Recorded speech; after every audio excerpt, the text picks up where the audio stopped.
it's bitter cold every Where are building you? with an outside. Was there a question posed? Yeah, where are you, Commissioner? Um, I'm in Philadelphia. I'm attending NACO conference in Nice. Philadelphia, and it's extremely hot, but And it's East Coast, so it's muggy too.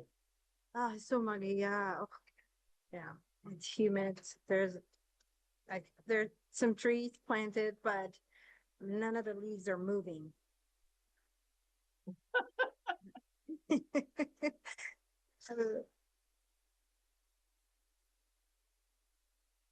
But there, but this city is so rich. If you're a history nerd, it's so rich in history. So lots of Thomas Jeffersons, John Adams, and of course George Washington. You must be in Boston. No, Philadelphia. Oh, Philadelphia. Yeah. That would The that would first U.S. capital, right? there Yeah. you go. Unofficially. I was guessing one of three, so figured I had a 30% chance. Yeah, unofficially, I think this was the first, and then the colonies decided to rotate it.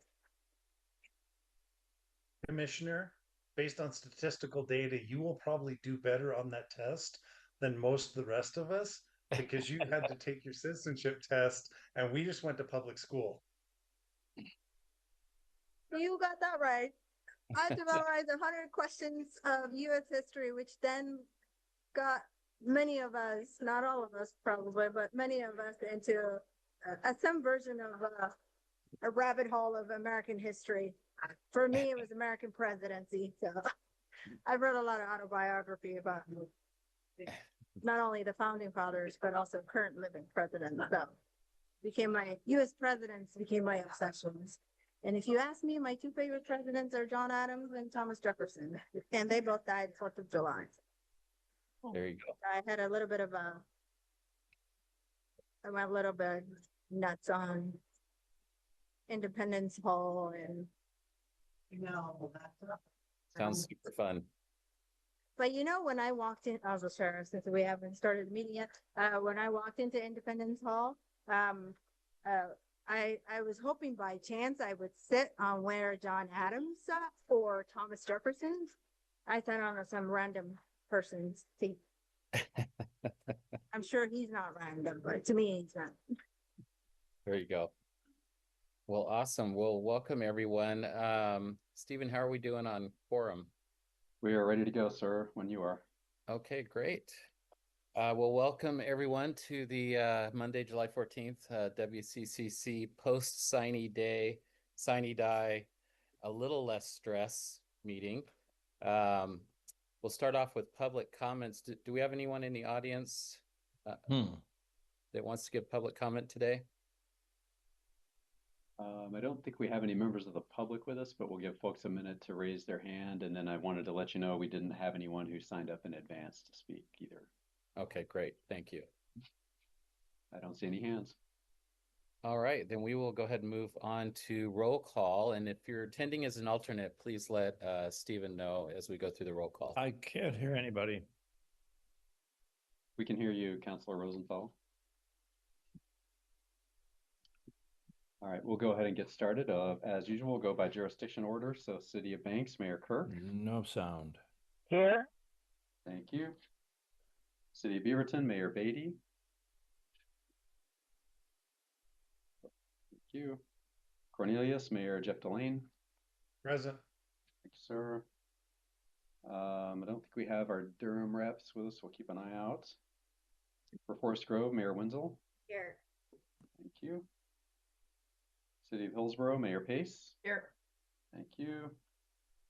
I don't believe we have a King City rep. We'll watch for them as well. For North Plains, do we have Mayor Goodwin? Okay. For Sherwood, Mayor Rosner. I am here. Excellent. Thank you. For Tigard, Mayor Lou. Here. Thank you. Tualatin, Mayor Bubenik. We'll keep an eye out for him. City of Wilsonville, Mayor O'Neill. Here. Thank you, sir. And Washington County Commissioner Fye. Present. Thank you. Okay, for our non-voting members, I know we had Councilor Rosenthal. Oh, there he is. Okay. Saw Stephanie Turner from ODOT was here. Might have lost Stephanie. We'll keep an Oh, eye- nope, sorry. Oh. I thought you had saw me. There you Yep, are. here. Yep. Okay. Thank you. Dan Eisenbeis, Port of Portland. Here. Thanks, sir. And for TriMet, Tara O'Brien. I'm here. Nice to see everyone. Thank you. Did I miss anyone? Okay, thank you. All right, well, thank you for that. And we'll go ahead and move on to action items. Our first one is consideration of the meeting summary from June 9th, 2025. Are there any changes, or do we have a motion to approve the meeting summary? I move to approve the meeting summary as written. Second, Pace. All right, Mayor O'Neill made a motion, Mayor Pace seconded it. All those in favor of approving the meeting summary, say aye or raise your hand. Aye. Aye. All those opposed, say same. Motion passes. Thank you, everyone. And then our section action item is we have a transportation development tax expenditure request for the City of Tualatin to spend $2 million in TDT funds for the Tualatin Sherwood Boones Ferry inspection improvement toward alternative analysis and preliminary design. Is there any discussion or questions, or do I have a motion? I wanted to just make one quick clarification, Chair Rosner. Yep. The agenda purpose had a little bit of a typo in it. It's a request. It says from Washington County and City of Tualatin. It's really just from the City of Tualatin. That was a typo. Okay. Sounds good. Thank you. There's no discussion or questions. I'll entertain a motion.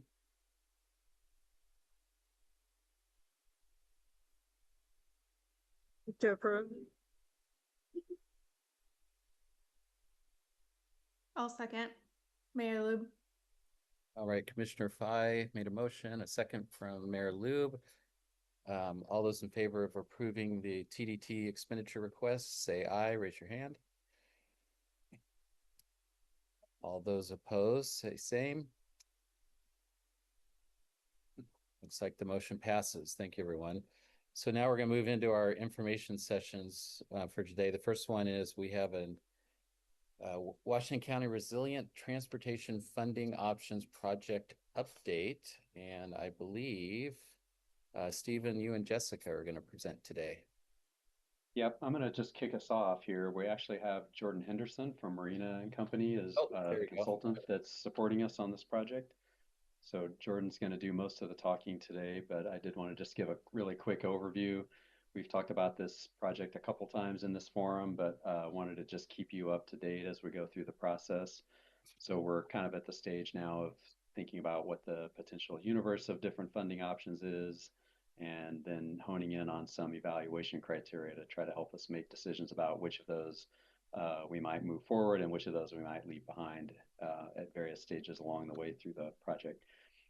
And so with that, I will turn it over to Jordan, and then Jordan, Jessica, and I are all online and available to answer any questions afterward.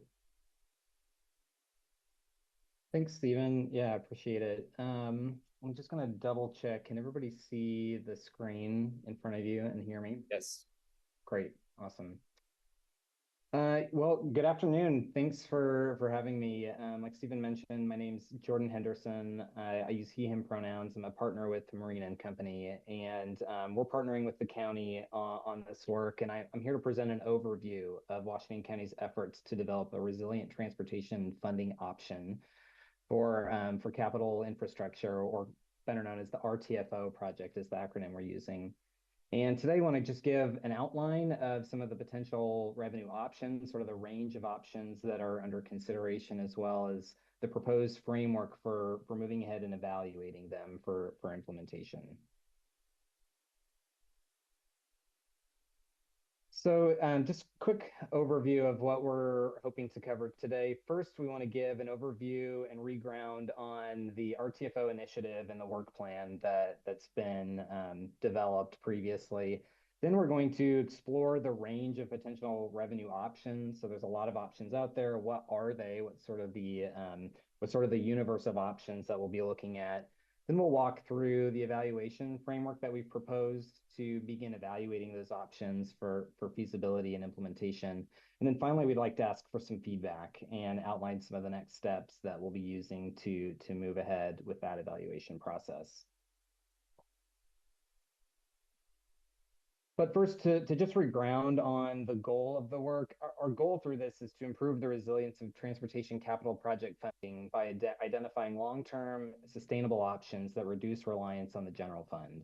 And through that, we're aiming to ensure stable funding for operations and maintenance, continue capital improvement at MSTIP 3F levels, build a comprehensive resource of those different funding options. So our funding options library is what we're calling it. Assess implementation viability of those options, build some consensus among leadership around what the right fit and what the right strategy is, and then engage cities through the Washington County Coordinating Committee, this group here, as well as the Technical Advisory Committee. This slide outlines the work plan that we're using, and we're in phase 3 currently, which means we've just gone through an initial process of conducting some research around what the universe of funding options is.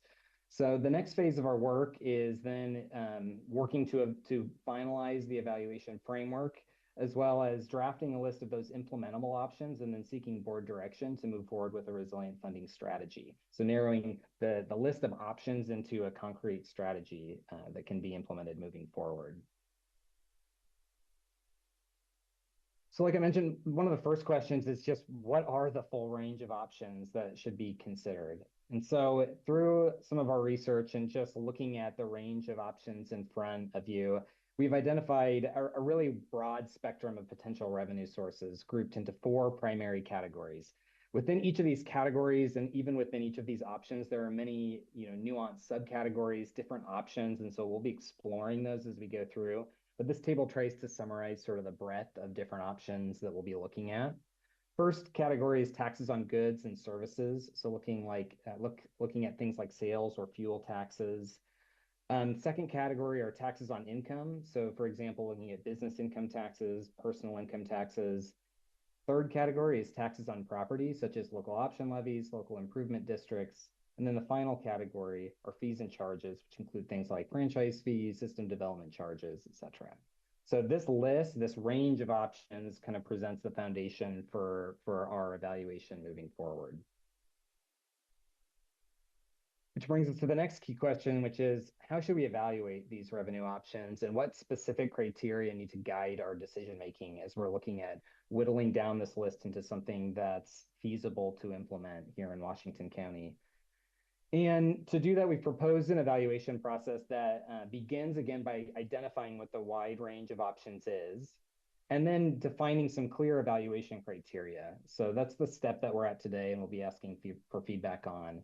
Using that evaluation criteria, we can assess each option against the criteria in order to narrow the list down to the most viable options.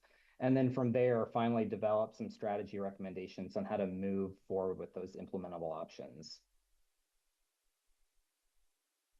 And to evaluate options against criteria, we're proposing 2 primary categories of criteria. The first called functional criteria, which are really getting at key questions to assess whether the option meets the funding needs, aligns with the policy goals, and is fair in implementation.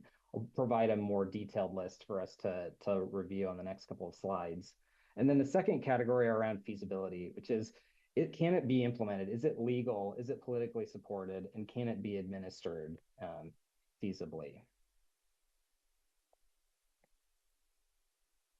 So that first category, the functional criteria, are getting at whether the revenue option meets some of those high-level needs of the policy goals, whether it generates sufficient revenue, et cetera. We've got 7 called out here in order with some potential measures. So if you look at the column on the left, those are the proposed criteria. And then the column on the right are some of the potential ways that we might think about evaluating whether different revenue options meet those criteria. So going down the list, the functional criteria are, does the revenue option generate sufficient revenues? Is it proven and reliable? Is it stable and predictable? Is it long-term and sustainable? Does it align with existing policy and or operational goals? Does it have a net positive impact to the community? And then is it fair between who's paying and who's benefiting? So I'm gonna stop here. Are there any questions about this list of criteria before I move on?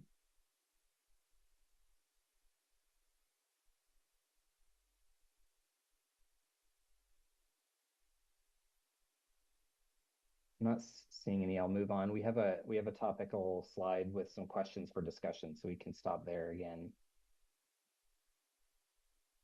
So then the second category of evaluation criteria are around feasibility. And there are 4 primary feasibility criteria that we've proposed. Is it legal under Oregon law? Second, is it politically supported from key stakeholders? Third is it administratively feasible? And then 4, is it easy to implement within our timelines and current administrative systems? So is it implementable given current timelines, needs, and administrative systems?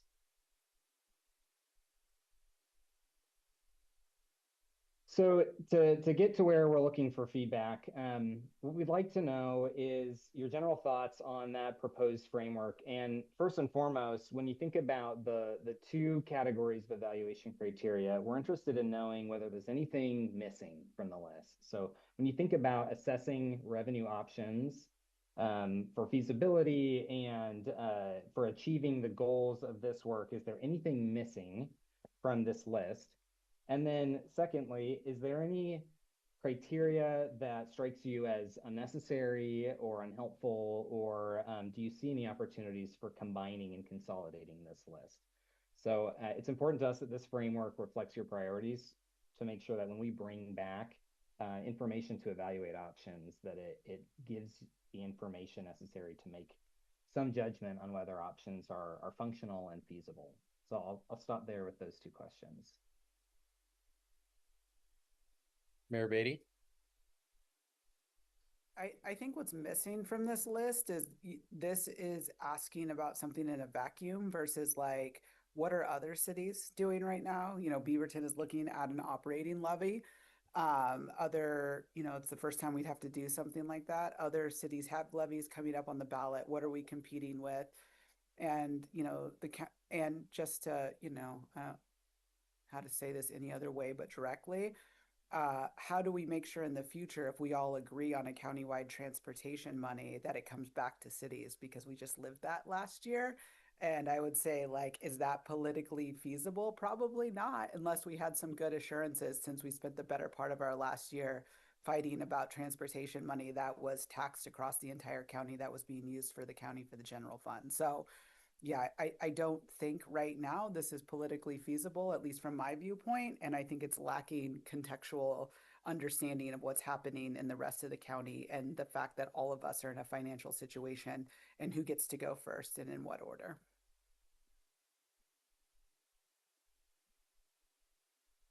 And let's see, who was next? Mayor Wenzel. Yeah, I agree with Mayor Beatty. And I think what's missing is, functionally, like, how is this going to be protected? I don't need to restate what Mayor Beatty said, but yeah, I mean, we can do all this work, but if the money can be used for the general fund and there's no protection or codification, then it doesn't really matter. And I would second that. Forest Grove just had a bond measure not pass this last May, and so I think too we really need to look at all the moving parts on a regional level. Mayor Lou. Thank you. I would echo a lot of the comments as we look at, a library levy, and we're looking at a public safety levy on the county level. And, we're still there, hopefully something going to be transportation on a state level, and each of us are looking at levies for different things. And we have fees on it just feels like we are taxing everybody to death. And this is going to be another way that we do that. And I understand and I see the need for the money for sure. I'm concerned about the overall look at everything. But as far as evaluation criteria, sort of going back kind of to the guaranteed distribution, just a way to make sure that money, how that is going to cities, and then just even regionally, the distribution to make sure that it's not concentrated, that, you know, it would be spread about the county too, if this were to go forward. And Mayor Delenn. You know, when Mayor Beatty and I are agreeing on the comments, you know, it's a scary day. But yeah, I suppose the one that I haven't heard from the prior comments is looking at effectivity, right? I mean, that's kind of what shot down part of HB 2025 was just the whole tone around effectivity. What are we doing to be more effective with the tax funds we already are getting? I think some of the mayors hinted at the point of, you know, the money that's been rolled into the general fund, and we're all happy, sad. I don't know which way you want to say it. That we don't have to make the hard decisions between the sheriff's office, transportation, libraries. That sets on the shoulders of the county commission. But what are we doing to be more efficient and more effective? Is maybe the antithesis of this entire project. Is instead of asking for how do we get more money, how do we be better with the money we already have? So I think I'll stop. Alrighty, Mayor O'Neill. Yeah, I'll echo everybody's comments in agreement. The only thing is for me, politically, I don't see how this would fly here, even though we have a small sliver in Washington County. I also have a huge problem having these kind of conversations when Salem couldn't get that transportation package to the finish line. And the other thing, maybe it's the lawyer in me, the feasibility criteria, is it legal?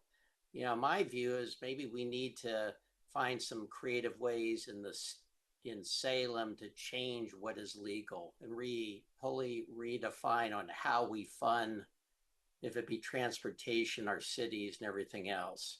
So that, to me, when I see, is it legal? It may not be legal in the box we currently have, but maybe we need some new boxes. Thank you. Tara. Thanks. I won't take too much time. I just wanted to thank you so much for this update. Obviously, many of us are trying to look under every rock for funding, and I love that you are really trying to dig into this criteria. From what I've heard from the mayors, it sounds like some form of feasibility criteria around partnerships could be helpful to talk about. Is this something within the county's control, or might it require more partnership and coordination? Because I think all of us are looking for funding where we can find it, and just wanted to thank you for this update. Thank you. Mayor Delenn.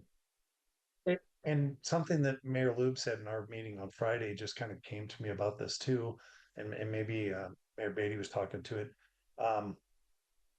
As we fight for funding in the region, we're always fighting with Portland, right, to maintain it. But I think we also have to look at how do you do what's right in our county, right? Because we're talking about doing something in our own county, and Washington County was the first one to really go out and tax itself to get our roads in good shape historically. That's why we have the roads at least to the level we have now. But what triggered in my brain is I would hate to see us get to the same point where we're basically fighting. I'm just going to pick the two big kids at the table, right?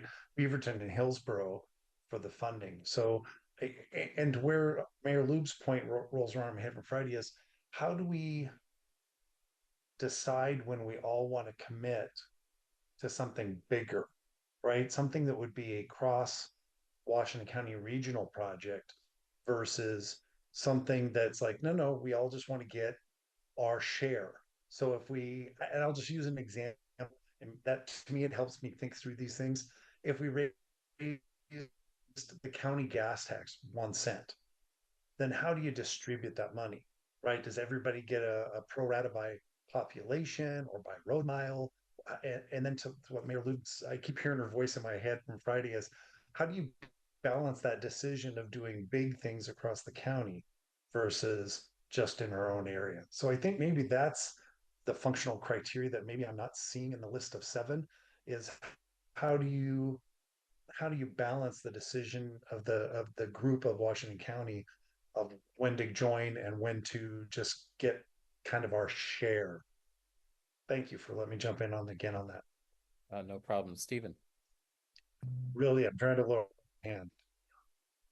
Yeah, and I just wanted maybe to Okay, it just won't let me know.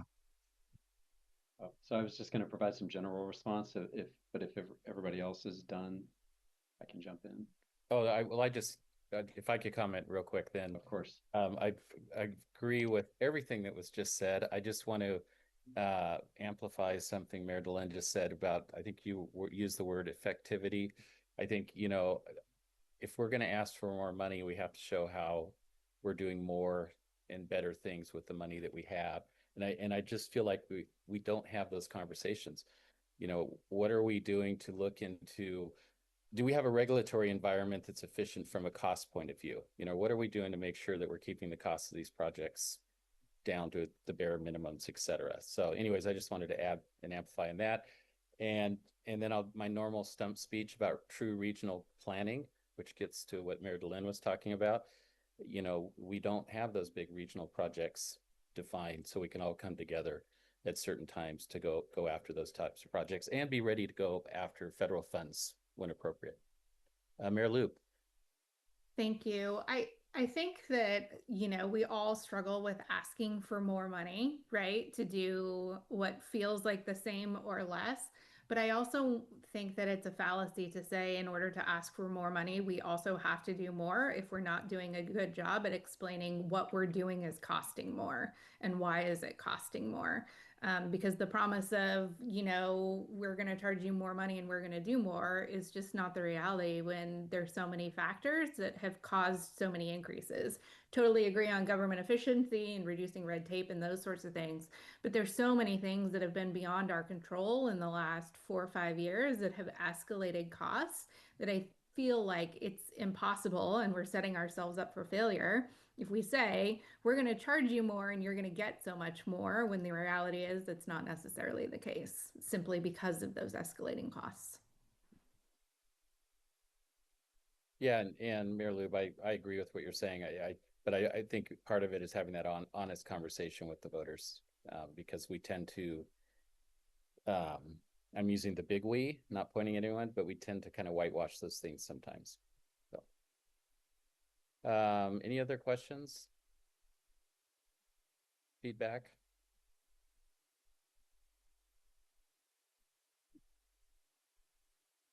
So if now's a good time, I'm happy to jump in. Yeah, go ahead, Stephen. So I think, I appreciate the comments. These are really good. And I think that I want to be clear, we're moving forward in an environment where we really don't have the option of not looking into this, right? We need to keep moving forward. And I agree with you that we're dealing with, and probably always will be dealing with, a lot of uncertainty around what the future holds and what's going to happen at the state level. A couple of comments I would posit. I think given what's happened at both the federal and recently at the state level, I think just highlights the importance of us being more self-sufficient in Washington County. And I do think that one of the reasons that we like the approach, and it's been quite successful, basically using the MSTIP structure, really viewing it as a partnership. And so working together through this body and individually with jurisdictions, trying to identify, maybe to Mayor Delaine's point, like what are the sort of countywide priorities? How do we determine like what's the best use of the limited funds that we have for this cycle, and then knowing that there's going to be another cycle coming, and so making sure that over time we're distributing projects and funds out equitably across all the different jurisdictions. And I think that as we're all kind of in this constrained funding environment, obviously we have to be very careful about various levies and other initiatives that some of our partners are working on, and so that kind of falls into the maybe, is it politically supported? That's almost maybe, Jordan, as we're thinking about this, that might actually be the very last question, and maybe that's actually part of the future work. So initially we're kind of starting off with a little bit more of a technical exercise around just sort of like narrowing down what is the universe of potential funding options, doing some feasibility analysis around those. And then I think there's going to be a longer discussion around the politically feasible part. And so that gets back to why I think it's urgent for us to kind of move quickly on the sort of more black and white side of this, and then we'll get into the more complex conversations in the future. And I think that as a county, again, I wanted to stress, I feel like we've been very successful doing this together. And had the state package passed, that would have been really good news for the county and the cities. We all would have benefited under the 50-30-20 distribution. It would have been good for transit. All the various boxes were checked in that. But I also being mindful of the fact that people are price sensitive, right? So we have to be mindful of that. But I do want to maybe just stress the benefits of us hanging together as a county and thinking about how we can tackle this problem on a sort of a county-wide approach. So as we move forward, probably building on something like a MISTIP model and thinking about what it looks like for the sort of ongoing sort of fair share distributions and making sure that we're getting the funds out around the county. So thank you for those comments. All right. Councilor Rosenthal. Yes, thanks. I probably shouldn't weigh in here, but I will, because I agree with Mayor Rossner. Part of it is county-wide and part of it is larger. It's the regional perspective. And as you know, I have been fairly critical in the past. I don't think Metro has had a particularly strong regional vision as per what Mayor Rossner said. And I want to say that I would be happy to meet with anybody, and I'm sure Juan Carlos would also, to identify and to sort of explore just on a preliminary basis what that regional vision means. As you know, we're going to be renewing the RTP at some point in the future, and I think we need to move forward on this, the larger perspective. All right, thank you. Any other questions or feedback for the team? We have a couple more slides too Okay. that I think we can get to. And I think we talked about some of these sort of the bigger picture questions that we wanted to ask is, you know, getting at some of the questions that were raised around political support and what would you know, what do you need to know? What are your questions as you think about trying to evaluate some of these options? So these are fairly higher level. First and foremost, as you think about supporting an option in the future after we've done some of that technical analysis, what is the information that would be helpful to you or your organization to determine whether you would support a potential revenue option? Second, are there any of the evaluation criteria that strike you as more important to your jurisdiction, to your organization than others, and then why? And are there any revenue options that you or your city believe should be prioritized or ruled out? So just some higher level as we think about moving ahead with this evaluation framework. What are your information needs? What are the criteria that are very important or not? And then are there any options that need to be prioritized or ruled out? Mayor Beatty. You know, I think it would be good to create so this is what we're going through with the library right now, right? Beaverton is about, if the current model goes through, Beaverton will experience a deficit in which we are taxing our community more than the benefit that we're getting. And so for me to take it to my city council, it would be helpful to know how much tax revenue was generated from the city of Beaverton boundaries over the life of the last one, and then how much are we getting back? Washington County and I know everyone hates on the bigger cities, but we often become a offsetting cost to the smaller cities when it comes, because our taxpayers are offsetting the costs that your taxpayers aren't generating enough of. So I think that's really important. And, you know, I think we need to our city is going to have a conversation around, we probably need to do this. Do we put our energy towards creating our own destiny by driving enough of our own revenue to do our own projects? Because every time we have to go and fight everyone else for theirs, we end up getting the "you're a big city, you could do it on your own" vibe. So I think this is going to be a much taller order than you think it's going to be. Not you, the consultant. They pay you to do that. You, Stephen Roberts,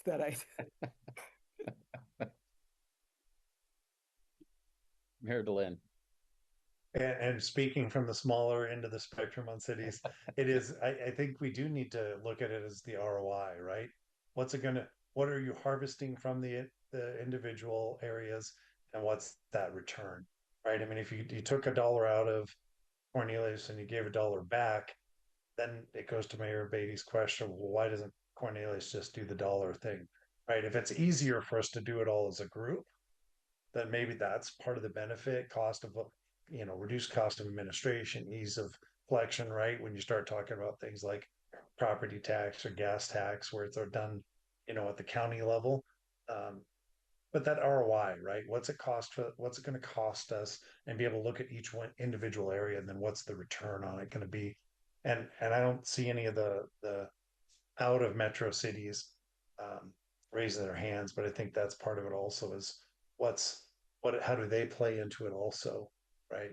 The areas, because we do have a significant amount of our area that's unincorporated, right? So how does that area also, what's it cost them, or how do they pay, and what do they benefit? So we can understand those nuances, because to Mayor Beatty's point, it does ask us the question, should we just be battling for money for our city, or is it more efficient, more effective to do it as the county-wide group in that return?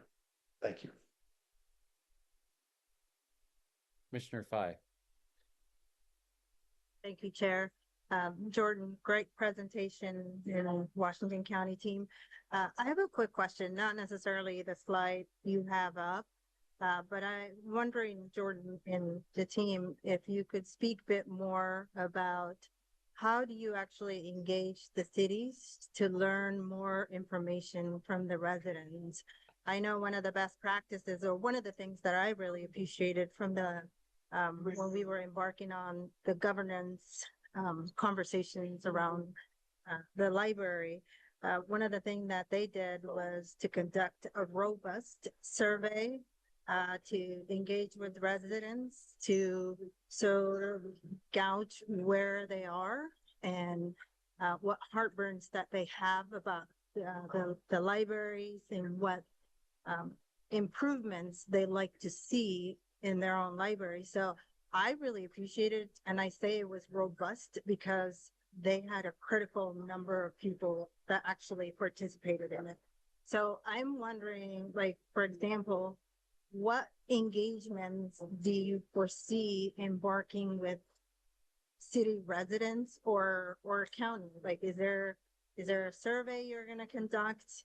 I know when we get to the feasibility part of actually turning it into a levy or a measure, I'm sure we'll do a polling and that level, because I understand that's what we did for the public safety and the library levies.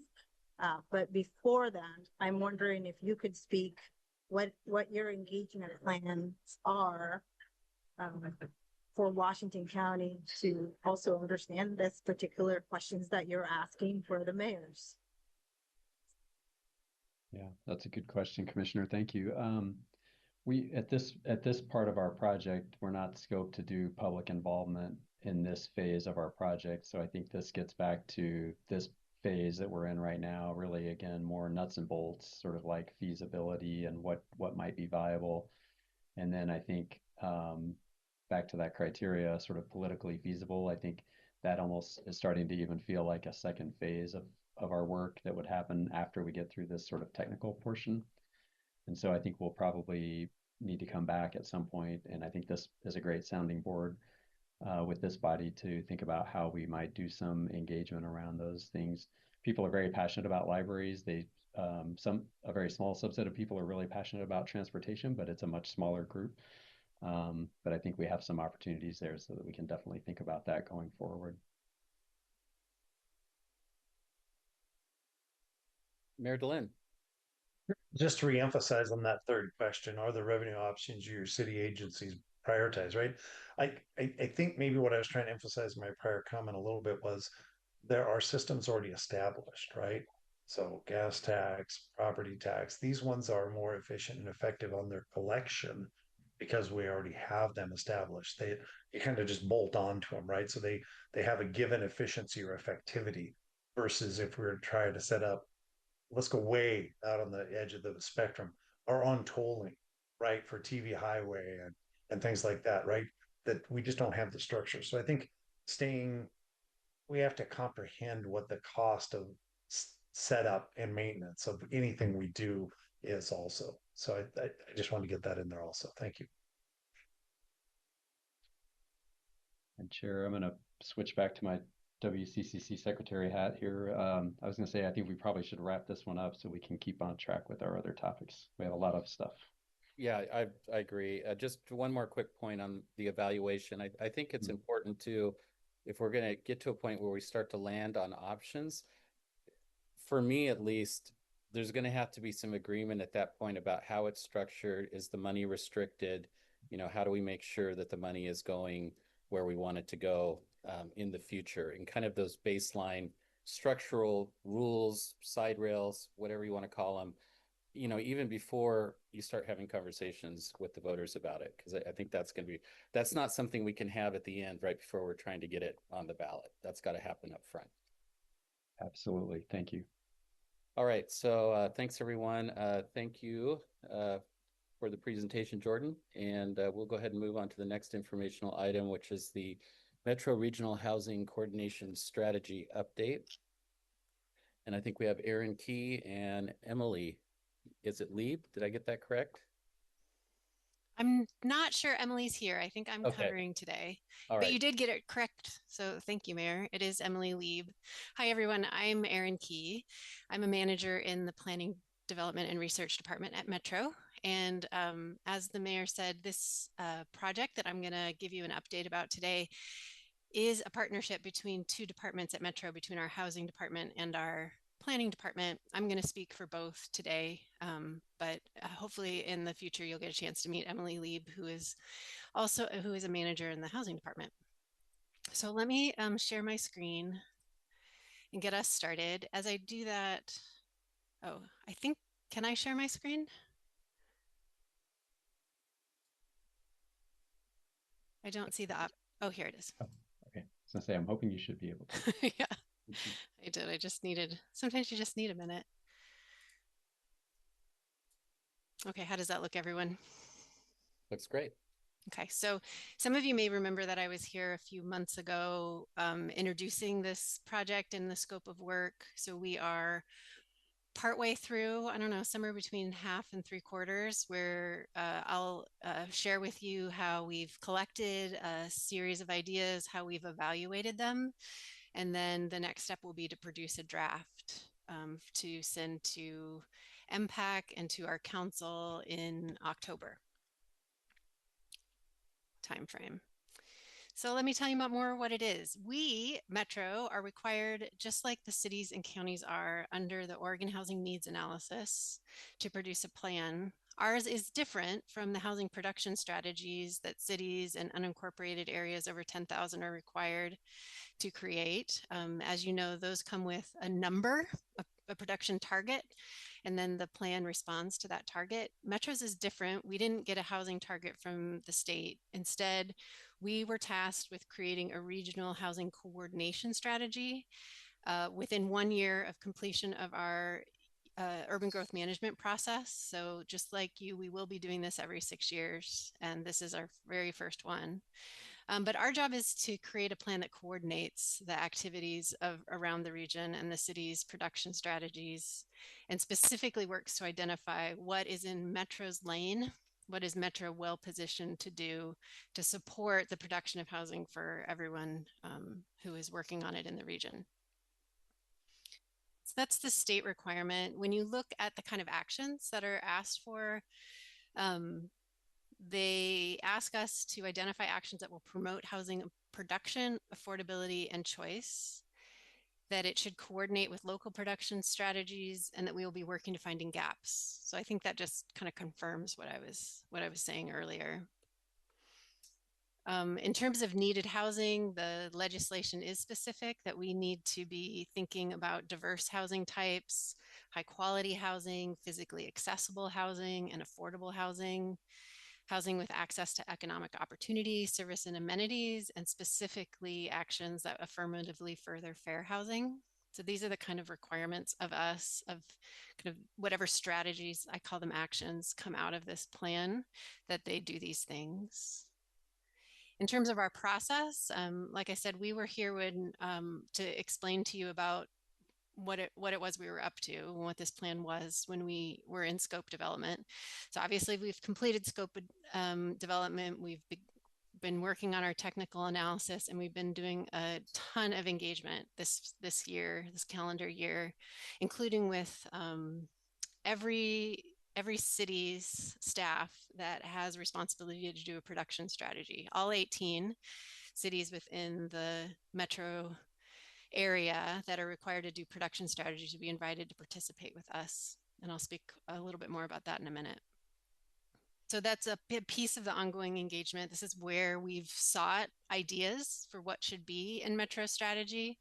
And now we're currently evaluating all of those different actions. And that's what I really want to show you today, is how we're evaluating those. And then next will be to put it all into a draft strategy and release that for review and take it to, as I said, MPAC and MTAC in October. And then our council will need to adopt the plan after that. So in terms of engagement, the engagement has been focused on creating this list of actions. In order to coordinate our strategy with the production strategies that are produced on the local level, we need to read those strategies and understand what's in them and pick actions from them, but also have conversations. As you know, some cities and counties have already done cities in the metro area have completed their housing production strategies, but many haven't. So many that are over 10,000 population who are required to do so haven't begun those yet. They're scheduled, staggered schedule. And I don't think any of the counties have started. So we need to get a lot of feedback from folks about what's going to be helpful to them, depending on where they are in their own processes. So we called a work group, and we called them the Implementers Work Group. And that's where we invited all 18 cities and counties that have to do these. We invited both planning staff and housing staff, if your jurisdiction has a housing department or housing authority. We invited all of them to participate in a series of meetings with us. We've had 3 of those meetings, and the 4th one is in August. They've been helping brainstorm actions. They've been looking at the long list of actions being brainstormed and helped us prioritize.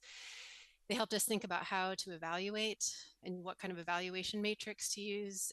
And then we presented the evaluation results with them just a couple weeks ago. We've had some other engagement too, because we also want to hear from professionals in the region and folks who are working in the housing world, both market rate and affordable. So we've had focus groups, and we've gone to member meetings. So places like the HBA, Smart Growth Oregon, we went to their meetings. We've had focus groups with affordable housing developers and providers. We've had internal staff meetings to understand what folks in different departments at Metro are doing that affects housing. And obviously we've been going to Metro's committees. I think we've been nearly monthly in MTAC.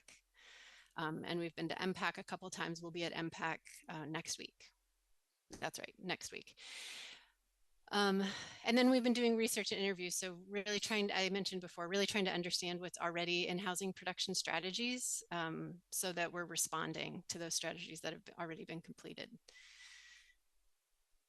So we started with 100+ actions. We had to work through those. We combined a lot of them. We refined some of them. We removed some. Some were more goals than actually actions. And so those were shifted, and we came out with a revised list of actions that have 36 actions on them. You got a copy of our working list of actions in your packet for today's meeting. The evaluation approach, and this is what we're looking for feedback from MPAC, is we decided we were prioritizing and trying to get a focused set of actions that would come out in the strategy itself that were realistically able to be implemented over the next 6 years. So we were looking for things that would align with Metro's existing roles, responsibilities, and resources.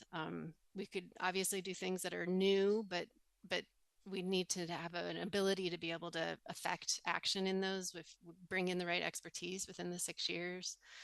We looked at its potential to address unmet housing needs. So we wanted it to be effective in 6 years. Well, effective. It didn't necessarily have to have that impact in 6 years, but we had to be able to get it started in 6 years.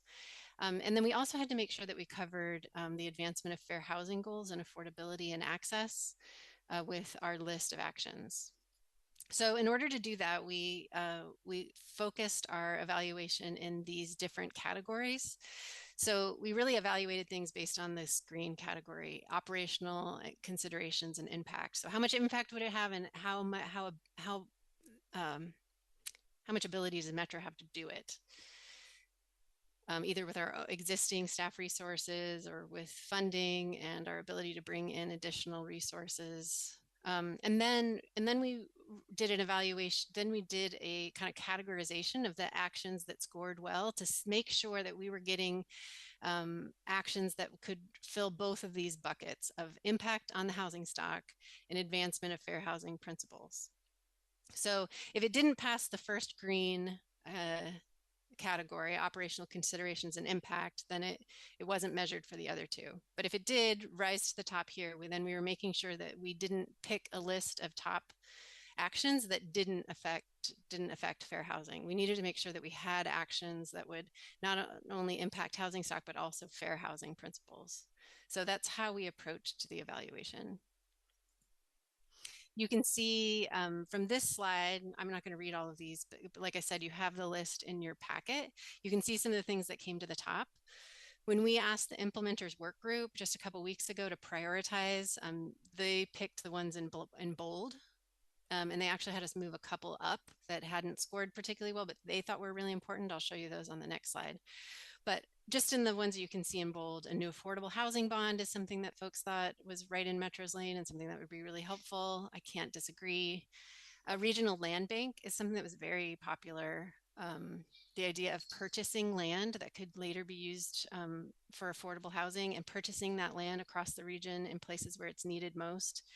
And before, maybe while it's buying it up before it becomes more expensive, and holding it for some period of time. And another real popular one was for Metro to work on a coordinated housing legislative agenda. This idea came up as kind of the person who mentioned this was talking about, like, maybe we need something like the JPAC trip or the JPAC work that comes up with a legislative agenda around transportation. What if we had something similar to that around housing, where we were all aligned, either whether we were going to the state or going to the federal government with our legislative agenda. So that's what that idea is about. That gives you a little bit of a taste, but I encourage you to look through the list that you have in your packet. You don't have to respond to everything today. I'll put my email in the chat later so you can respond in the next couple weeks, or bring your thoughts to MPAC. So these are a couple of additions. An SDC assistance fund was very, very popular at the implementers work group. Not clear where funding for something like that would come from, but the idea that Metro could somehow figure out a way to have an assistance fund that could help cities cover SDCs for certain types of development. This was the idea here, so it would need some exploration. So that was very important. It didn't score particularly well, mostly I think because there's no identified funding source, and it seemed like it could be a really high cost item, but the implementers work group thought that was very important, so we're bumping that up. And is also this alternative home ownership opportunities was another one that was really popular and hadn't scored well, but will get additional attention because of that interest that it showed during engagement. So just a last review of the schedule. I've mentioned this July meeting at MPAC a couple times. So we'll be at MTAC Wednesday this week, and then MPAC the following Wednesday. So that's an opportunity to weigh in on this evaluation criteria again. We won't be back to MPAC until we've got a draft report ready to review. So we'll be releasing that draft report in kind of this September timeline, and it will be available to everyone. It'll be available online for comment. So you can comment that way. You can comment through your representatives on MTAC and MPAC before that draft. Then we can make revisions to it, make a final draft, and send it to our council. The important thing is that our Metro Council approve this plan by December. That's what's required of us by the state. So I'll stop there and see if you guys have any questions for me.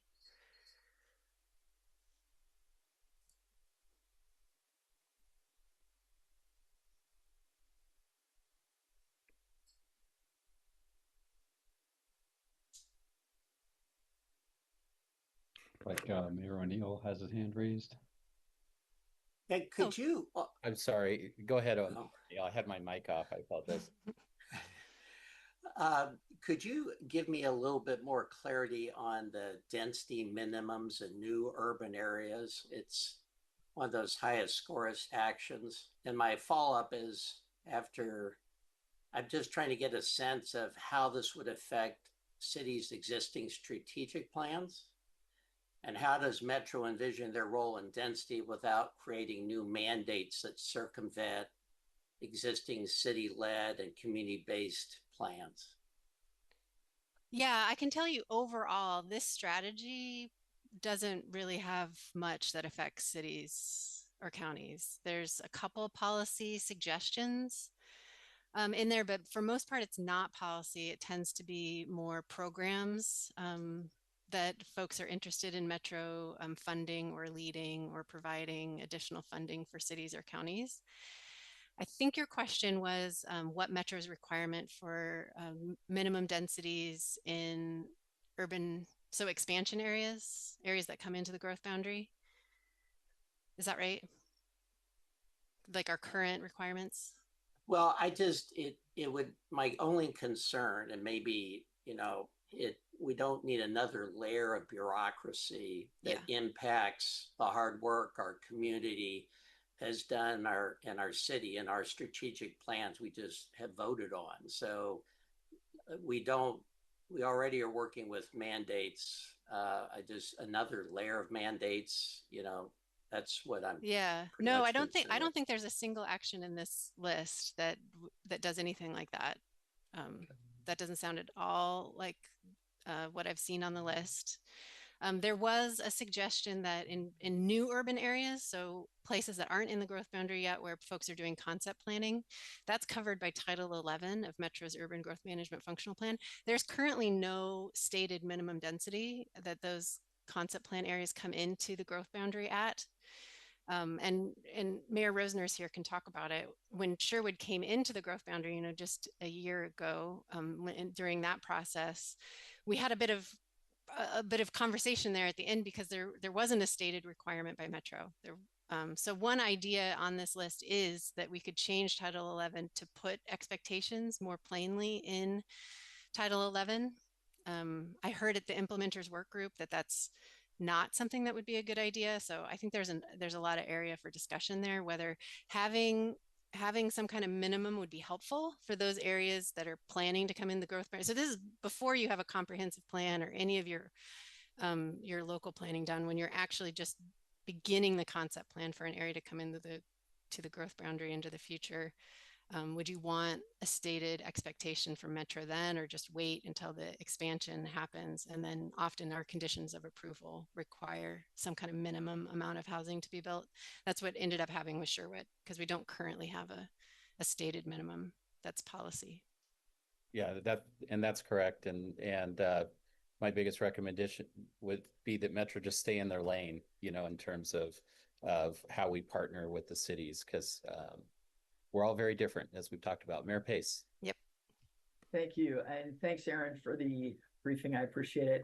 I want to say I give a thumbs up to the SDC Assistance Fund. I know there's no funding for it, but I think it's a great idea. It was good to know that the affordable housing bond was on the table. And maybe I missed this, but is there a funding plan for the other higher scoring or highest scoring actions? Not yet. No, all we've done is brainstorm ideas and send them through an evaluation matrix. Okay. So we've got to do some work before, obviously, we take something to council, because the state is expecting us to bring something that we really think we can do in 6 years. And so we've got to put together some kind of package that seems workable. Yeah. Even if we put a couple dreamy things in there, like the SDC fund, or frankly, a new housing bond is a bit dreamy. Yeah. So we'll put something like that in there, but the rest we need to think about what's possible. Yeah, thank you. In these tough budget times. Yeah. Mayor Flynn.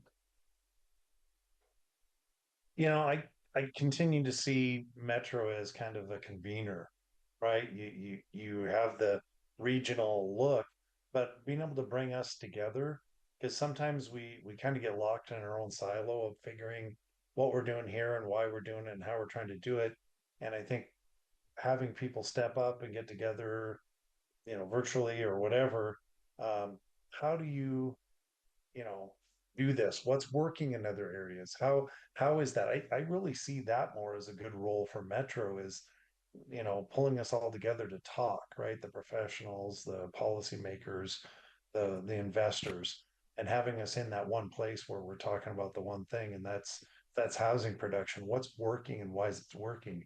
Because I look back and I go, there was no Metro that mandated the demolition of individual homes in downtown Portland to build high rises. That was a commercial driven thing. There was money to be made in it, and that's why it happened. So I think we need to look at that balance, right? You guys are good conveners. Get the people together, get us to talk, provide that opportunity, and then let's talk about what's real and viable and reasonable. And also to the policy point, how do we maybe push the ship a little bit? Because if you just do what's um, best for business, maybe you don't always get what we need for everybody, Yep. right? So I see that as a really where it helps you guys. Less mandate, more facilitate. Mm-hmm. Facilitation and tools. I think it's the best role for Metro. I would agree 100%. Any other questions for Aaron? If not, I want to keep us moving along here. Aaron, thank you so much for the presentation. I'll see you. Thanks for having me. MPAC. All right, we'll go ahead and move on to our next presentation, which is Metro's Future Vision Project Overview. And we have Jess Zadeb. Did I get that right? I probably got that wrong. It's close enough. Okay. Thank you. But thanks for coming to the meeting today. Go ahead and, did you need to share your screen? I do. Yep. And okay. I see how to do that. Yep. Okay. So thanks for having me today. Nice to see some of you and meet others. My name is Jess Deb. I'm a principal regional planner here at Metro, and I'm Metro's project manager for this work that we are about to get going. And this is the first time that we've been to WCCC with this project. We're kind of making the rounds of the counties this summer, really just with an update because this work is just getting underway. So Metro has an existing future vision, which many folks, even inside the agency, don't know exists.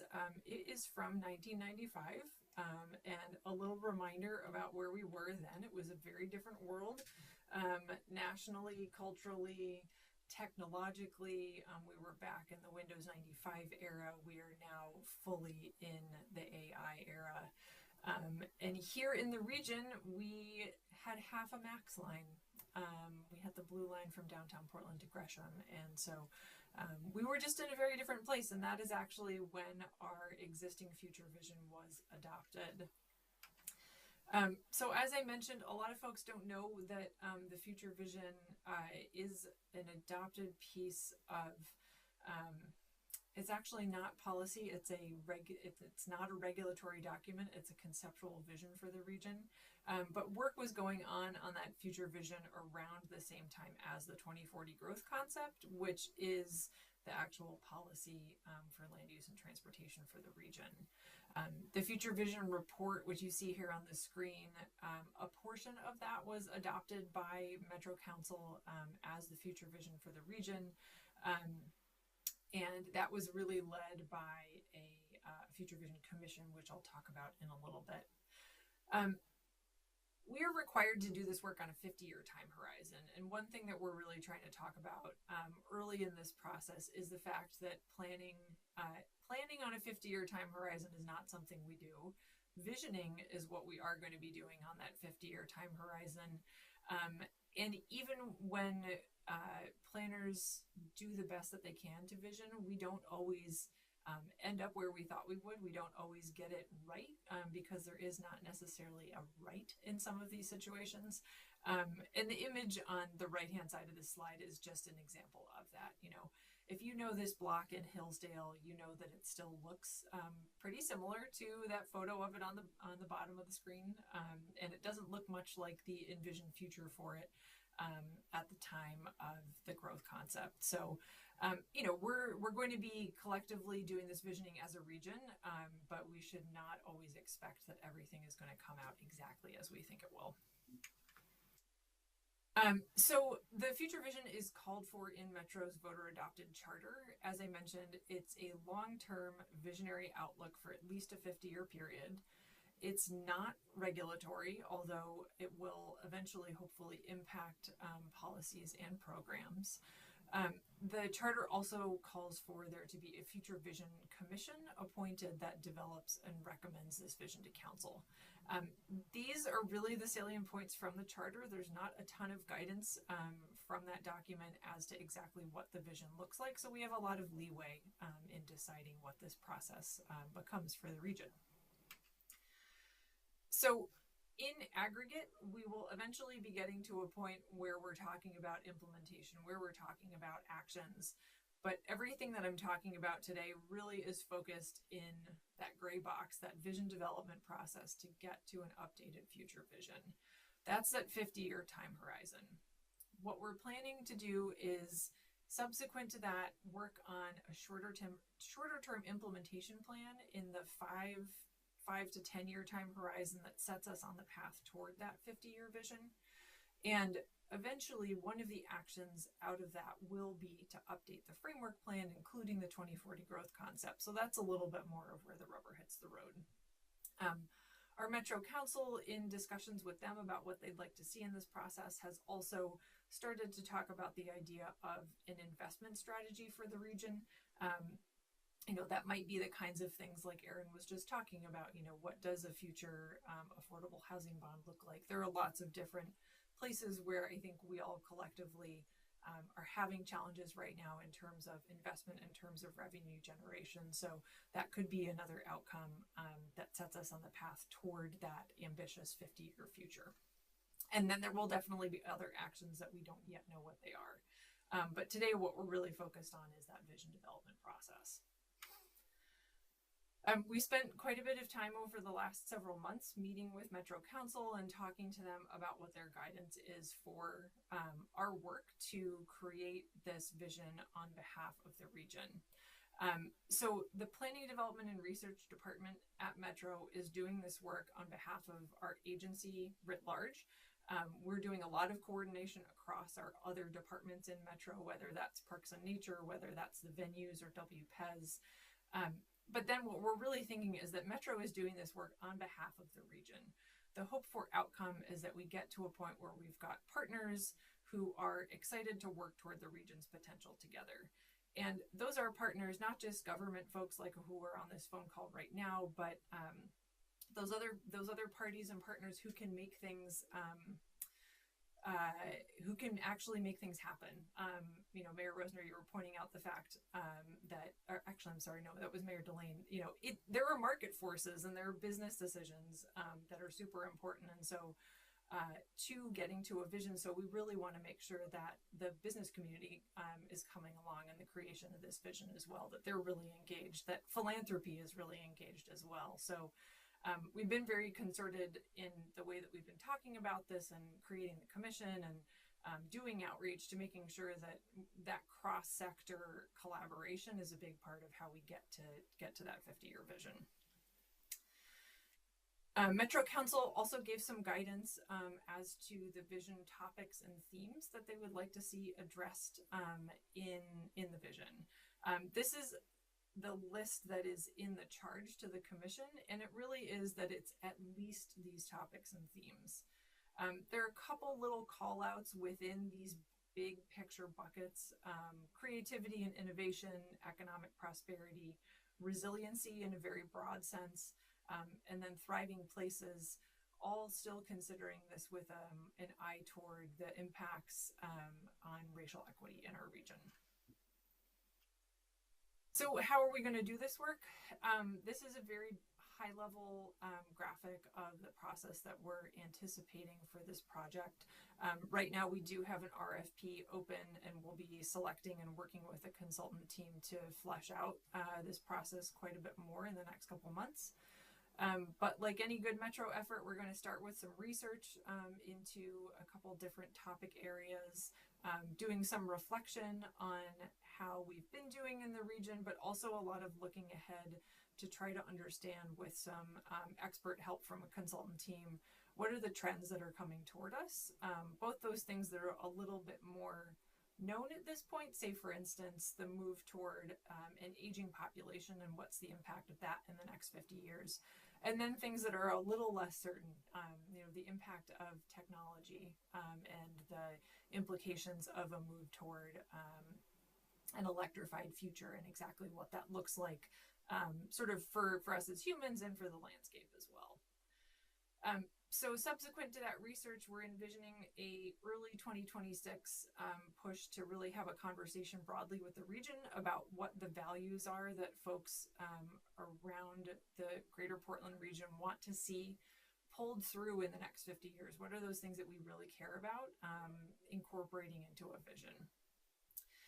We'll be working with the Future Vision Commission and an expanded group of decision makers and stakeholders in the region to develop the draft vision. Eventually, later in 26, we'll engage the public on that draft vision and work with them to identify priorities that would feed into that implementation plan.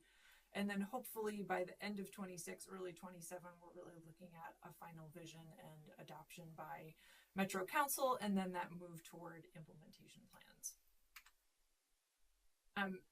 We are going to try to make sure that this is an effort that you know a lot about, your neighbors know a lot about, your other parents on the sidelines at your kid's soccer game are going to know a lot about. This is hopefully the kind of thing where the population of the region really gets interested and engaged. And that's going to be the work that we're doing to develop an engagement strategy with our consultants. There is a Future Vision Commission that has been seated, and they're at one end of the sort of time and effort spectrum in terms of the amount that they're going to have to invest in this work. But we're really hoping to come up with strategies that are going to engage across a broad swath of the region, both broadly and really deeply, with key partners who are going to be implementers eventually in this work as well. So I did mention the commission, the charge that was given to them by Metro Council when they were appointed on June 12th is based on the charge that they are given in Metro's charter, which is to consider all relevant information and public comment.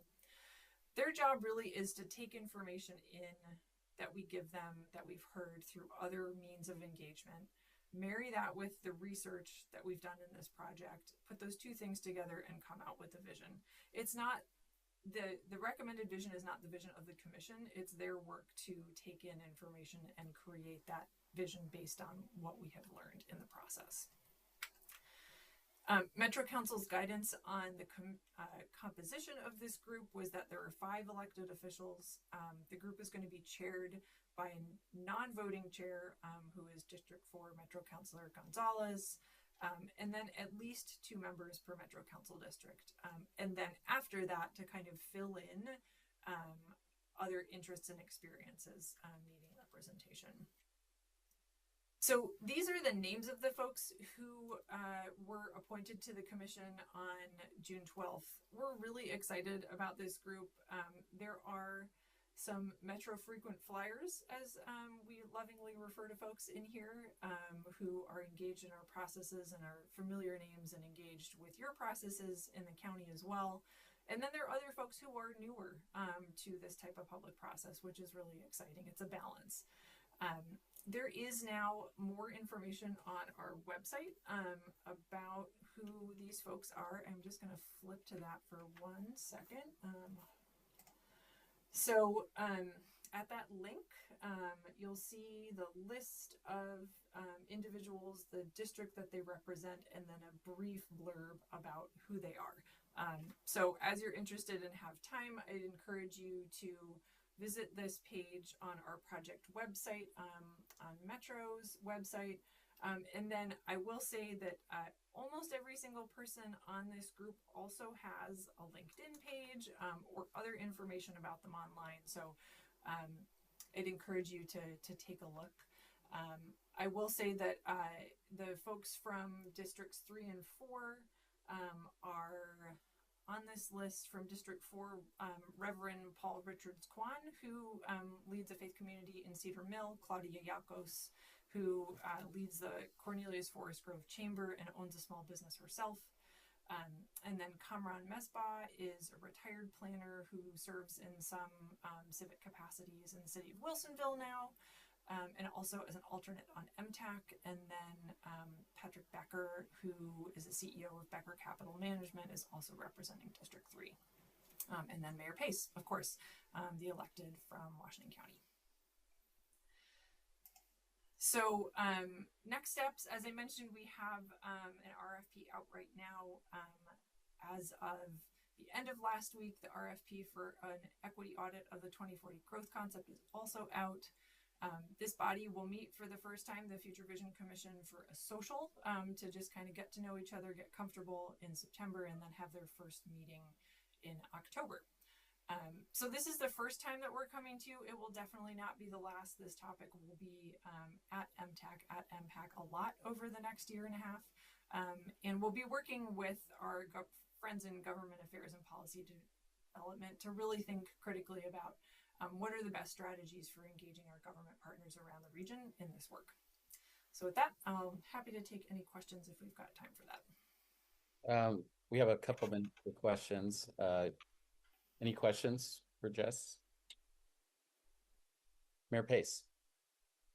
Or Mayor Beatty, I'm sorry. We look exactly alike, so people confuse us all the time. Just don't worry about that. It's our charming personality is really what it is. I was chatting with a friend when we saw the list, and as somebody that has immense respect for Mayor McElderny Ogle, why would we give the Vancouver mayor a vote on Portland area things? Great question. We are actually required by Metro Charter to have someone from outside of the region on this body. And when we think about the 50-year future and even the next week future of this region, Vancouver is an incredibly important part of our now and our future. They are part of how we need to think about who we are as a region. So she is on this body representing that outside the region perspective. The last time this commission, the only other time this commission existed, the outside the region person was from California. We felt like that was a bit of a stretch. I mean, I guess I would argue outside of the region would be North Plains for me, that understands our tax structure and how we operate, not an entire other state. Mayor Pace. Thank you. Did the 2040 growth concept work as intended? And like what went right and what went wrong?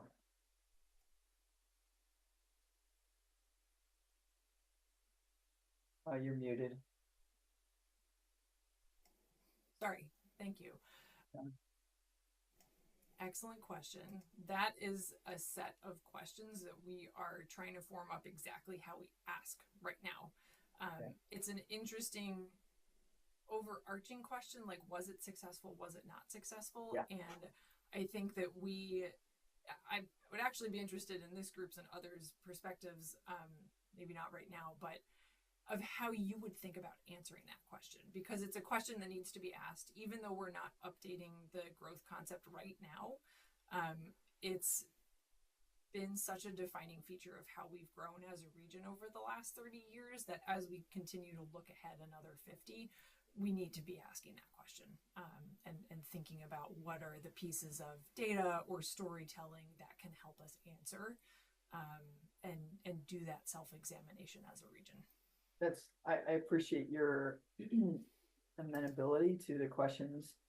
And I think that the follow-on question I had, which I don't expect an answer, but I hope that we can implement it, is whatever lessons we learned from it that we can bring to this new group, so we don't repeat mistakes. Does that make sense? Thank you. Mayor Delenn. I'm going to second what Mayor Pace said a little bit. We've talked about a 50-year growth plan. 50 years from now would be 2075. I know I'm the guy bringing the math, the engineer. But I do think we need to think about what did we get right and why, and what did we get wrong and the why, right? So we had ideas, or we had, visions which played out, and then the why of it, understanding the why, right? Was it too expensive? Was it too controversial? I mean, we are nationally ranked for a lot of our failures right now, like, traffic density, homelessness. We got a lot of that stuff. So I think as we look forward to a 2075 growth concept and plan, you have to reflect on the history of what was right and wrong, and then also look forward. So that's one, right? Those who do not study are doomed to repeat it.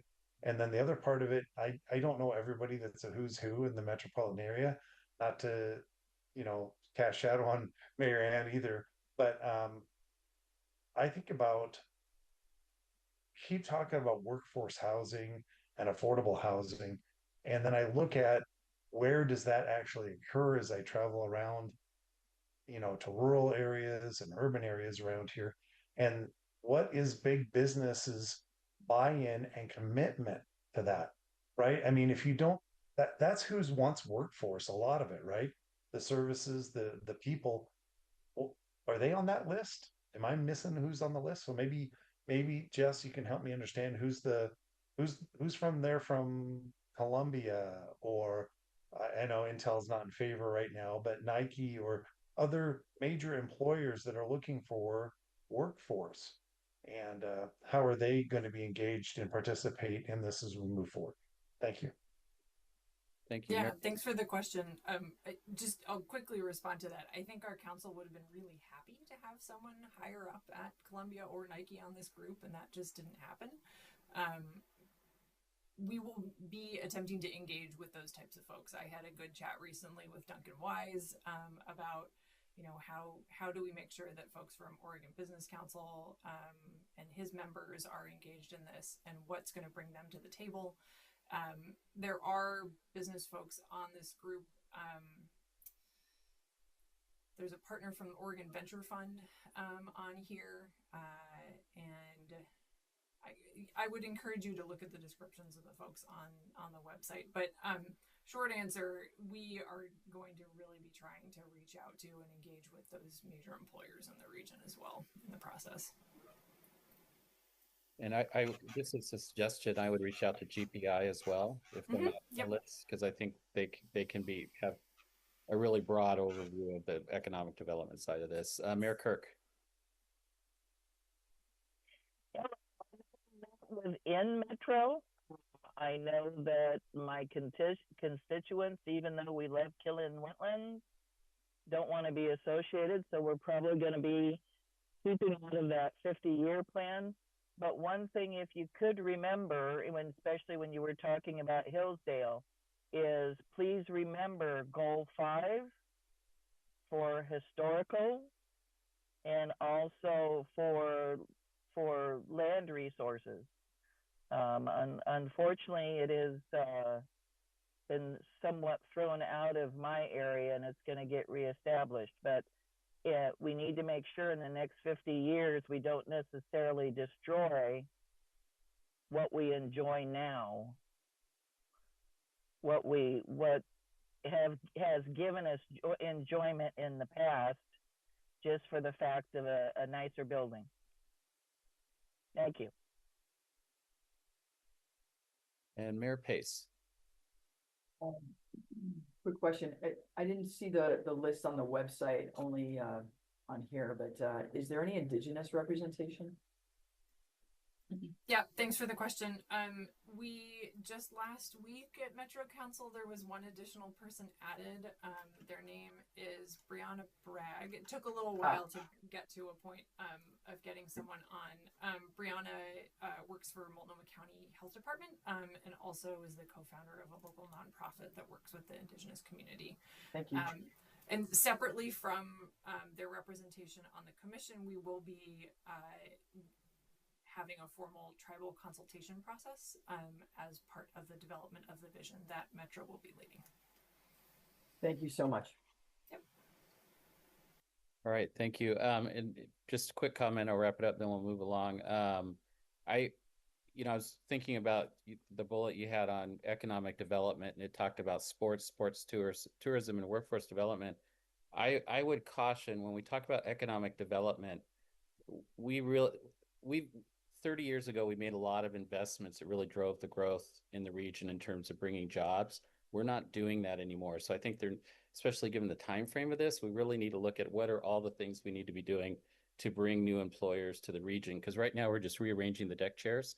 We just have employers moving around the region, but we're not bringing in net new employers into the region. So I'd like to see the economic development really expanded as we think about this for the next 50 years. And the same thing goes for transportation.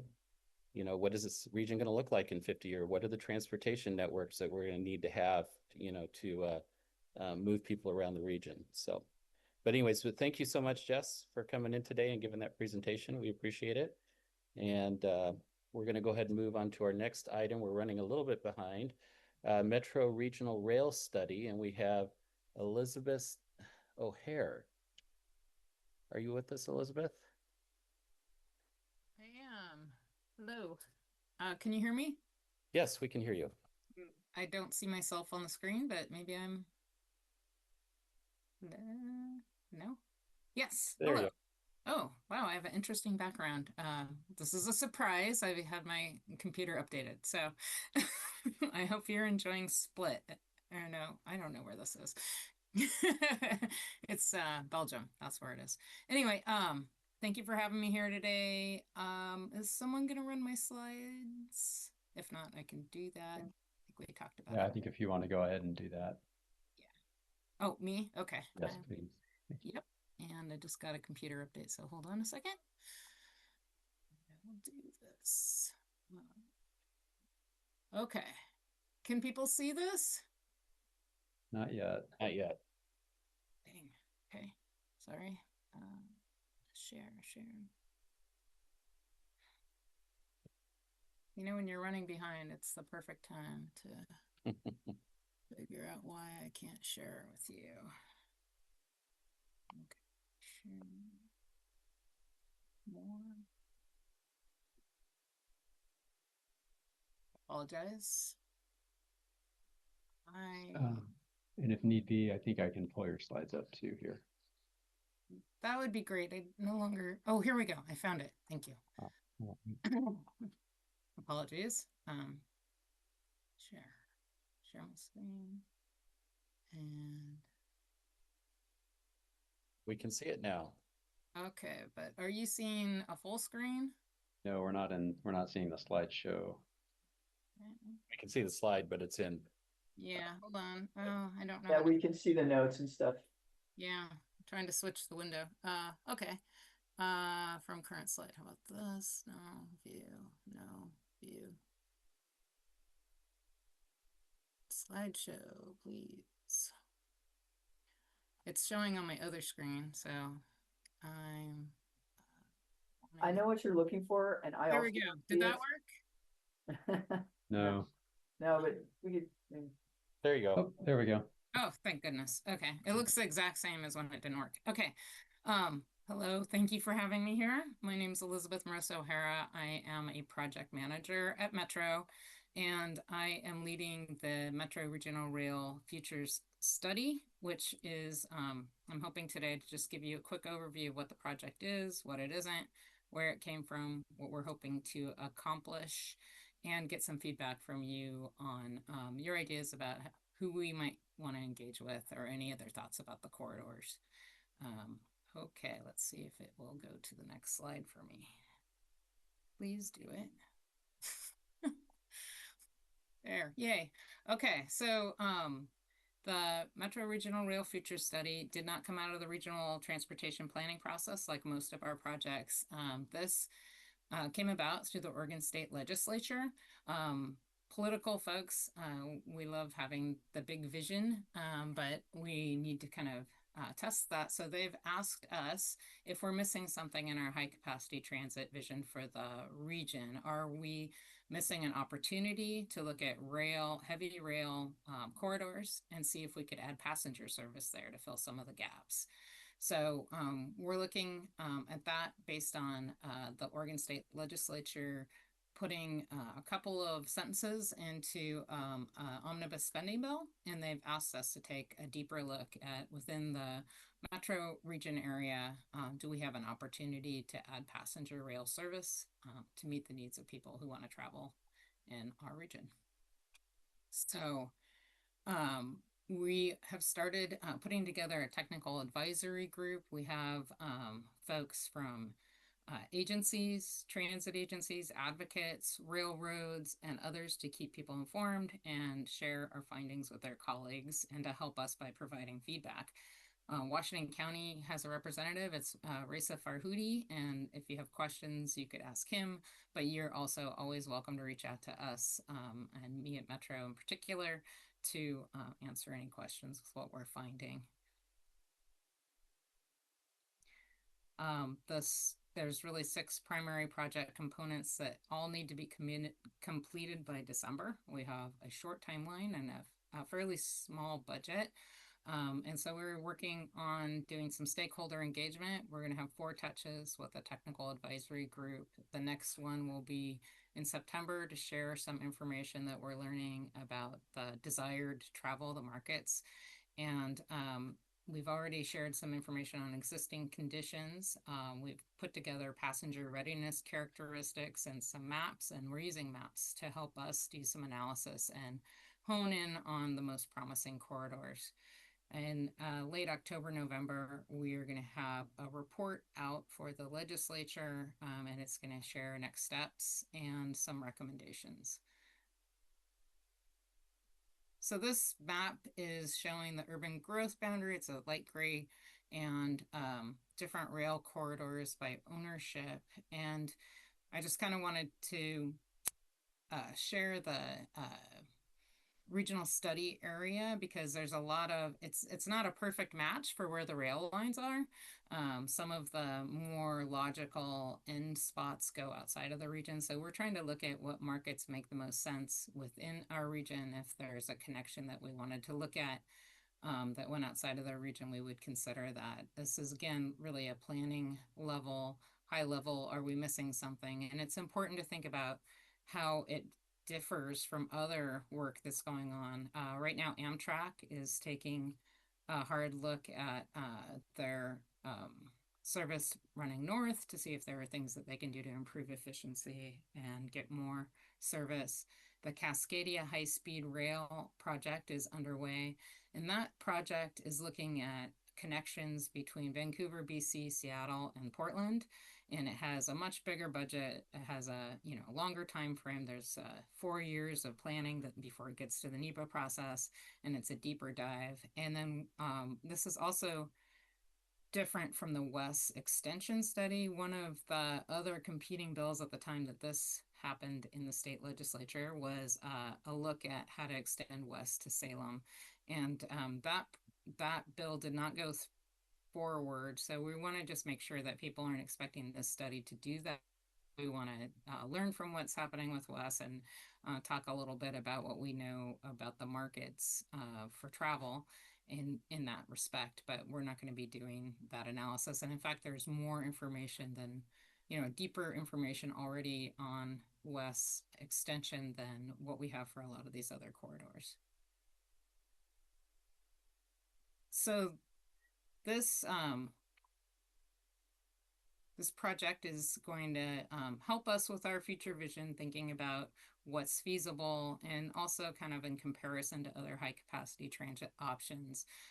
It'll be a lot of maps. It'll be a review of readiness, and sharing information with regional partners, and then also that report back to the legislature. And I think an important thing for us to be thinking about is we may come back with things aren't ready, but we'll want to have kind of a long-term, maybe in the long term, this corridor has some viability. So I think it's going to be kind of maybe a little bit of a reality check, but also trying to respect the fact that people are trying to be creative. So we have miles and miles of rail in our region. So this map is showing all the black and brown are heavy rail corridors. We've got West, Max, and streetcar, and they all interrelate in different ways.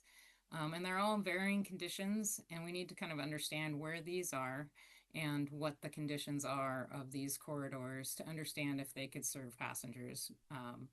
So we took a look at the high capacity transit analysis that our region undertook. It's part of the regional transportation plan, the 2023 plan. And there was a lot of analysis that went into this, of where people want to go. There were conversations with different parts of the region about which corridors they cared about and thought should be on the list for future analysis.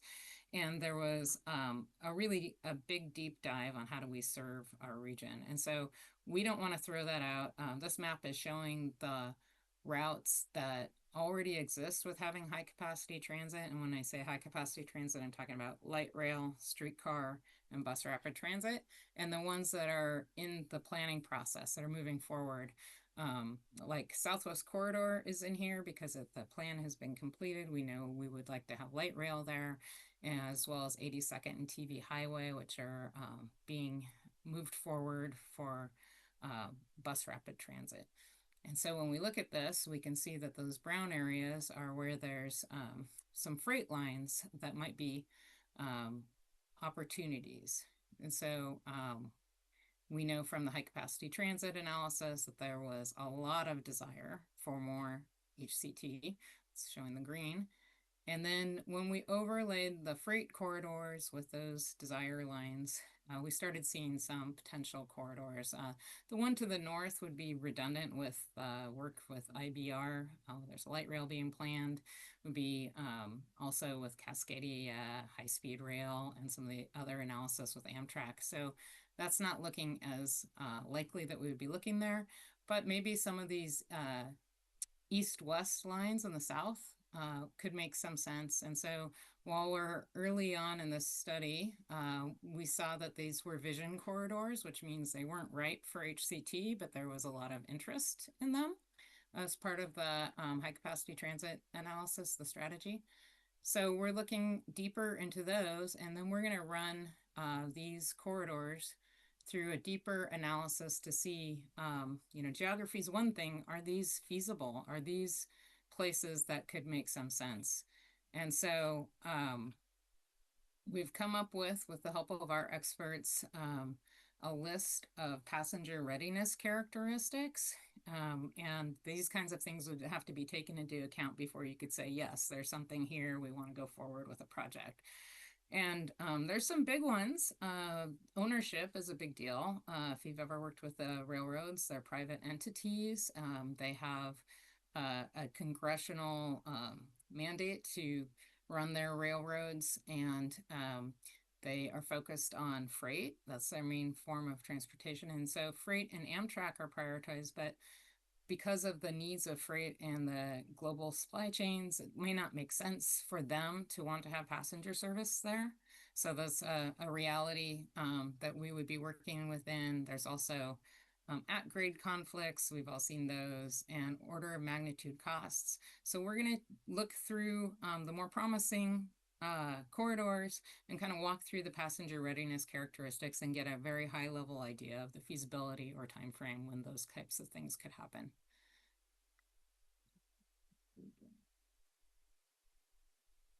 So that's going to be the next phase. We're going to pull all that together and have some recommendations for the corridors and the actions needed to advance those corridors in the near or long term. And so I guess I would like to know if you would like to hear more about this study in the future. Like I said, we're going to be done in December, but also any questions you have or corridors we should be considering and key groups that you think it might be important for us to chat with. Open it up for questions. Thank you. Yeah, thank you very much. We are running behind here. I see we have 2 questions, so go ahead and get those. I do want to make sure we get on to the legislative update here. Mayor Kirk. Yes, great presentation. One thing, if you could, is to update your map. Everything north of Banks is now rail banked. The Port of Tillamook is now going to be the Salmonberry Trail. And I am trying, because of the fact that now I have 2 rail lines from Portland Western that dead end into my city, and we have changed so we do not have any heavy industrial. I'm hoping to actually get those out too. So yeah, anything north of Banks is rail banked and abandoned. Thank you. And if you can help me get the rest of those out just for my city limits, instead of having them park their trains there, let me know. All right, thank you. Mayor O'Neill. Yeah, I'll just say, West is the prime example of using heavy rail lines for passenger service. And Wilsonville has been a leader in that in conjunction with TriMet, Tualatin, Tigard, and Beaverton. I just hope that Wilsonville appreciates the parallel work on the West Extension study, but we really want to encourage Metro to think outside the box and value of connections outside the region, both for commuting and tourism. And we just would like to just mention that. Also, for someone that worked and moved to Wilsonville to save a marriage, we value that someday there'll be that passenger service dedicated all the way to Salem and beyond. I think a lot of people moved to Wilsonville for that ability to work both in Portland and in Salem. So someday that should be a thought process. Thank you. And one more question, Tara. All right, Mayor Pace, I'll let you go. I think you were first. No, it's okay, Tara. I wanted to get my ideas straight, so go ahead. Okay.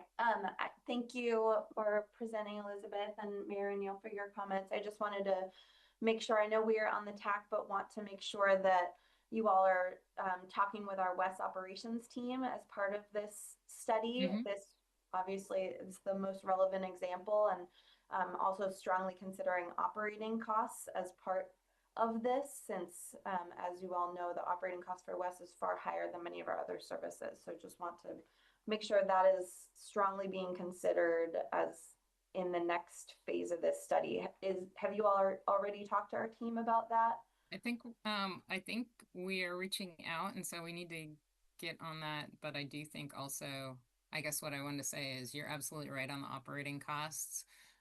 Part of this analysis is going to be a look at, we're starting from filling gaps in our high capacity transit plan, and that means taking a realistic look at the cost for different modes and when they're appropriate based on how many people might ride. So we're going to have part of the analysis is really going to be around that, Tara. So I appreciate that. We're happy to connect you with folks from our team to talk about some of the limitations when we're able to operate as well. I think that's a good consideration to be part of it. Thank you. Yeah, we're going to have a write-up on West, but I want to make sure it's checked with you all. So thank you. All right, thank you. And this will be the last question on this one. Mayor Pace. Okay, I have a couple. I'm sorry, Chair Rosner. First, I want to be clear. Are you looking at the heavy rail corridors for passenger services? Yes. Yeah? Okay. That was our charge. Yes. All right, great. And then I was surprised that none of the WCCC high capacity transit priorities aren't addressed, or did I miss that? So let me roll back really quick. what we did was we looked at the high capacity transit plan where there was some desire lines that came out of that in this map. And then we went to where are there high freight corridors that align and aligned with having a bit higher passenger demand. So there are some areas that, you know, go into Washington County. We've got this Tier 4 Sherwood, Newburgh, Lake Grove, and then goes over the Willamette.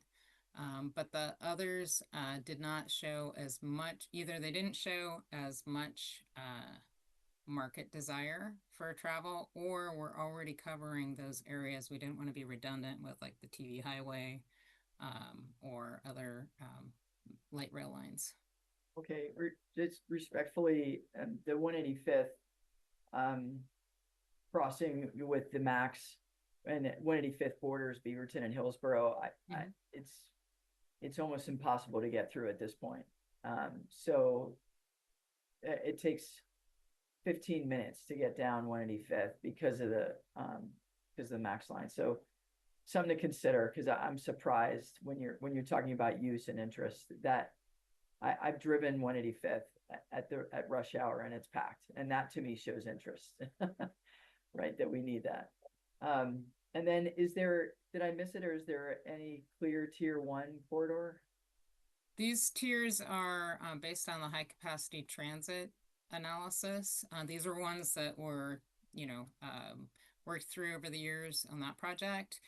So we're showing the overlap of where there is a freight rail corridor with the desire lines from that HCT. Does that make sense? Yes, thank you. Yeah, thanks. All righty. Well, thank you, Elizabeth, for the presentation. We appreciate it. And we are going to go ahead and move on to the legislative update, and we are behind. But hopefully now that Sine Die has passed, maybe this will be a little bit easier today. Thank you. So Carly, are you with us?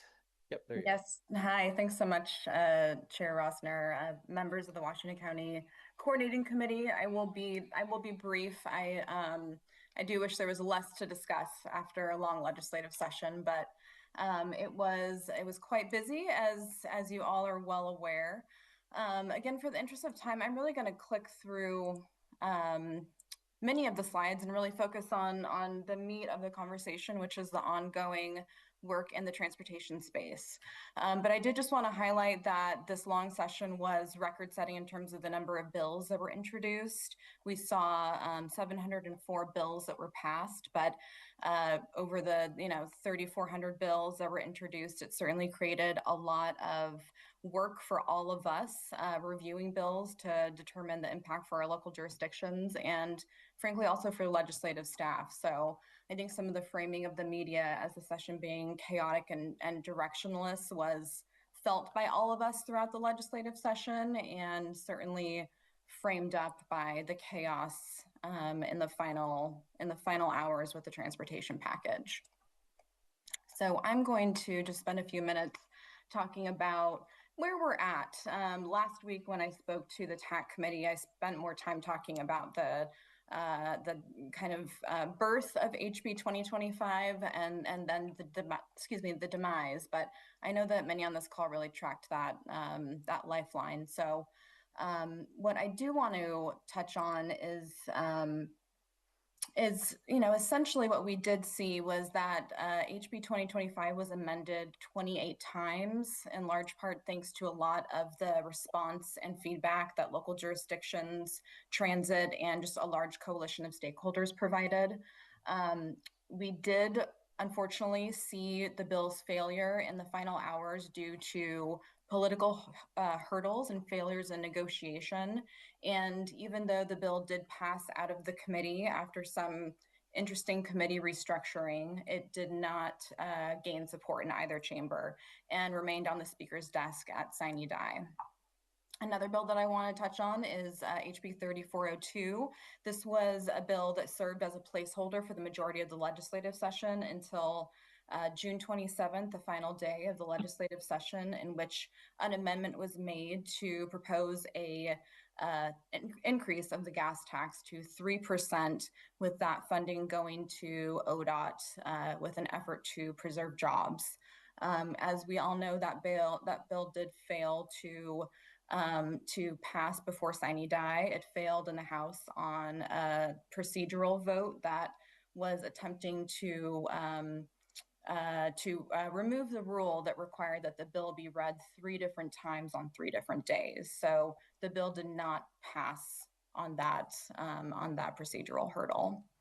The demise of HB 2025 leaves a lot of questions about the future of road and transit funding, as we all know, and we are all eagerly awaiting to see what comes from the future.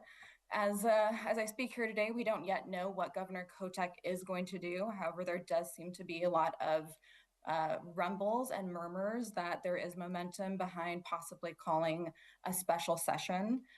Just today, the Willamette Week reported that some lawmakers did share that the governor is working on a plan for a special session that would happen before Labor Day. And the focus of that would be a 6-cent gas tax increase going towards ODOT, and as well as the 50-30-20 split.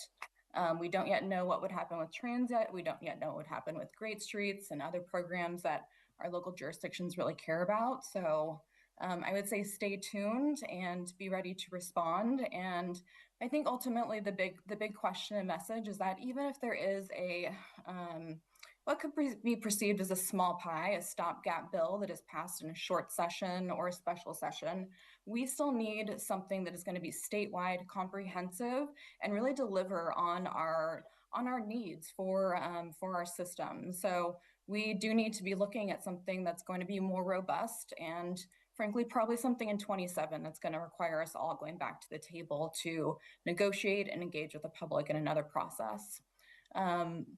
So I think I'm just going to pause there. I will refer to the slides that's going to be filed. There's some other things in the housing space, land use, and public contracting, but I just wanted to pause for questions and any dialogue that y'all would like to have on this.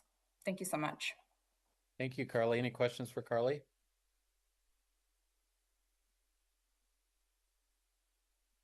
Doesn't appear. We all followed this pretty closely, so I'm not surprised that there's not a lot of questions. Did you have any other items that you wanted to cover real quick? Sure. Thank you so much, Mayor. I will also just update everyone that we were unfortunately not successful in the TV highway funding ask. I think we all really understood that that was a sizable ask of $50 million. And the legislature, I believe, if I'm recalling, had about $500 million to work with and over $1 billion of requests. So they made some very difficult decisions with those lottery dollars. However, it's my understanding that that doesn't mean that the project is completely off the table. I do believe that the coalition is going to look for future avenues and possibly an opportunity to go back to the legislature in 27. So we can stay tuned for that. And then I'll just quickly click through these slides. SB 974 is going to implement some changes on the review of final engineering plans.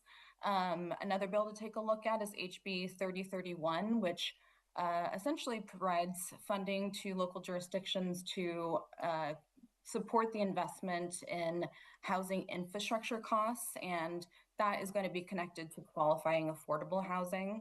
Of course, it is only a $10 million initial investment, so we know that that could get eaten up pretty quickly, but there are some earmarked components of that investment, such as 25% need to go to cities that have populations of 30,000 and less, and then another 25% to cities above 30,000 and below 100,000. So take a look at that bill.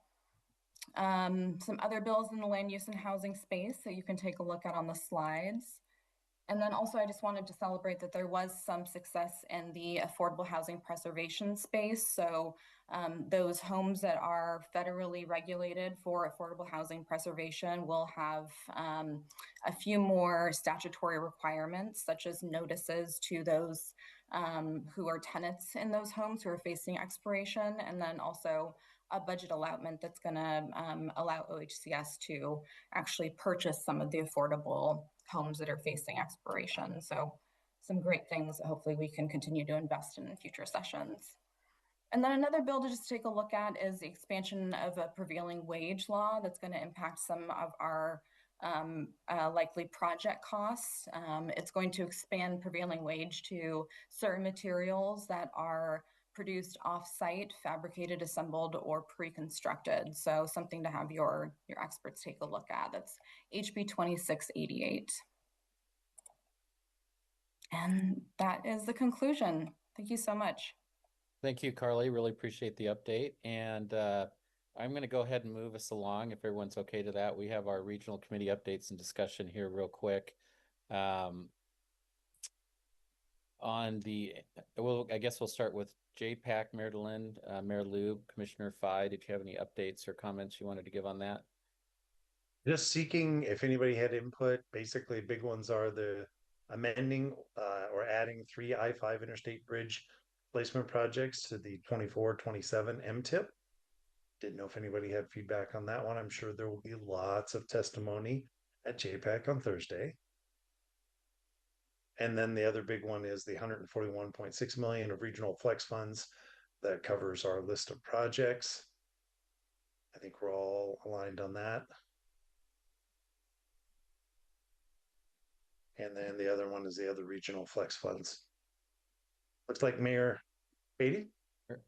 Yeah, I would just say on the transportation projects, obviously, I don't want to be pitted against Tigard and their project, but the fact that everyone keeps saying that THPRD's project is Beaverton's is a challenge. That is not a Beaverton project. And if we were a full service city, under zero chances in hell would we be putting that project forward. It has no other funding.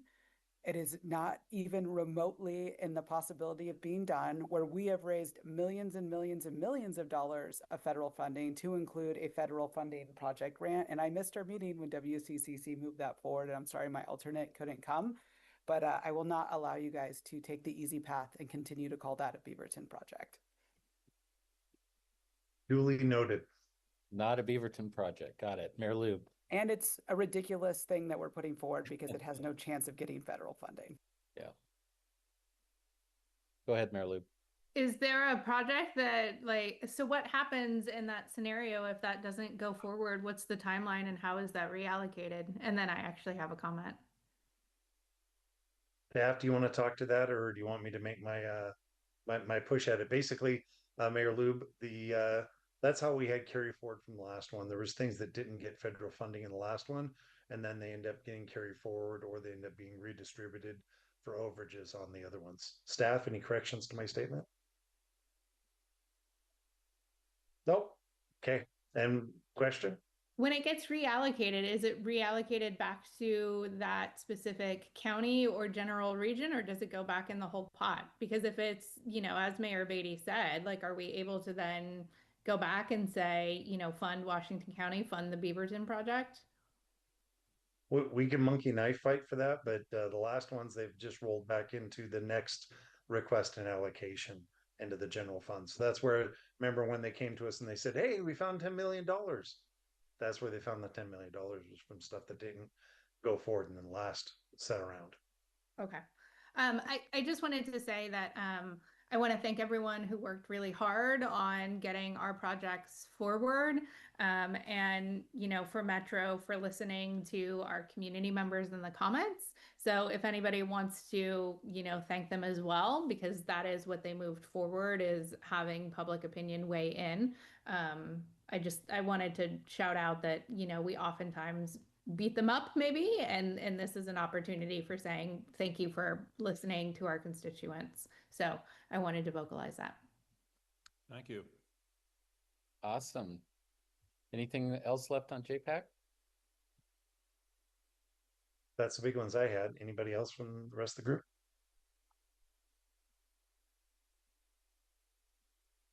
All right, we'll go ahead and move on to R1 Act. I believe this we're adding this to the agenda. I think this is the first time we're going to have this in here, but we have Mayor Bubenik, Mayor Lube, and Mayor Wenzel that are on the R1 Act. Do you have anything you want to bring the team up to speed on? We have a workshop meeting next week that includes a tour, I believe, of the Abernathy Bridge, and then our regular meeting is the beginning of August. So nothing to really report out, but next time we will have 2 meetings to follow up on. Awesome. Great, thank you. And then our last one is MPAC, which actually was our second one. I skipped it. We already talked about there's a presentation going to the MTech group that we just got. So if there's anyone else has any follow-up or thoughts on priorities and what they're looking at for those projects, just let me know, or let one of us know between Mayor Delenn, myself, and Mayor Pace, and we can make sure those are included in that conversation. Other than that, I don't have anything else on that one. Unless Mayor Delenn or Mayor Pace want to add something. Nothing to add. Okay. All right. So as you probably know, we won't have a August 18th. That meeting's going to be canceled. And as the MPAC and JPAC meetings are also canceled in August. And we have 1 minute left. Is there anything for the good of the order that any updates or information anyone would like to share? Seeing none, I am going to go ahead and adjourn the meeting on time. I can't believe we made it. Thank you, everyone. Thank you all for plowing through a packed agenda. Yep, thanks.